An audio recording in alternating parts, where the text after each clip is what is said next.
The Watery place. It was actually Bart Cameron's mistake. He's the sheriff at Twin Gulch, and I am his deputy. I saw the flying saucer land. I was looking at the stars through the windows in the sheriff's office. It looked like a shooting star at first, but then the track of light broadened into two things that looked like rocket exhausts, and the thing came down without a sound. Two men got out. I couldn't say or do anything. I just sat there. Cameron never looked up from his desk. He was entangled in his tax calculations. There was a knock on the door. It opened, and the two men from the flying saucer stepped in. They were dressed in formal suits.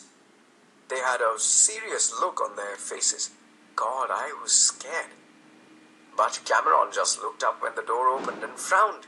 He said, "What can I do for you folks?" And he tapped his hand on the desk, so it was obvious he did not have much time.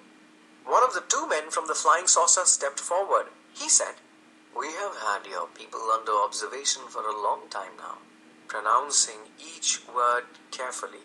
He added, "We have chosen this locality for our first contact because it is isolated and peaceful.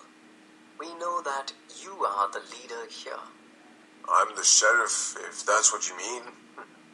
"So what's your trouble?" "We have been careful to adopt your style of dressing. We have also learned your language." You could see the light break in Cameron. He said, "You guys foreigners?" The man from the flying saucer said, "Foreigners." "Indeed, we are. We come from the Watery place your people call Venus." Cameron never blinked an eye. He said, "All right, I'm at your service. What can I do for you?" "Please make immediate arrangements for the important men of your country to be brought here for discussions regarding your people joining our great organization." Slowly, Cameron got red. "Our people join your organization? We're already part of the UN and God knows what else. And I suppose I'm to get the president here, eh? Right now? In Twin Gulch? Send a hurry-up message." The man said, "Speed is desirable." "You want the parliament too? The Supreme Court?" "If they will help, Sheriff." And Cameron really went to pieces. He yelled, "I have no time for wise guys who come around, especially foreigners. If you don't get out of here pronto, I'll lock you up for disturbing the peace, and I'll never let you out." "You wish us to leave?" said the man from Venus. "Right now! Get out of here and back to wherever you are from, and don't ever come back." The two men looked at each other. Then the one who had done all the talking said, "It is not our way to force ourselves or our organization on people. We will leave and not return. We will girdle your earth in warning, and none will enter." They turned and left, and I knew that they would do what they had said.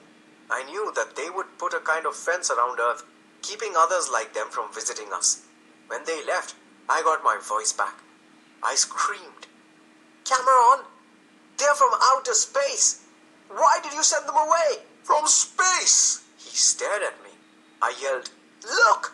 I pulled him to the window by his shirt collar. He was too surprised to resist, and when he saw what was going on outside the window, the breath went out of him. The men got into the flying saucer. Then it took off, and a reddish glow showed up on one side and got brighter as the ship got smaller till it was a shooting star again, slowly fading out. And I said, "Now they'll never come back." Cameron said, "I thought they were foreigners. They said they had to learn our language. I thought they were Italian." "How could they be Italian? They said they were from the planet Venus. They called it the Watery place or something. You know, Venus has a lot of water on it." "The planet Venus?" His eyes got really round. He whispered, "Venus. When they talked about the Watery place, I thought they meant Venice."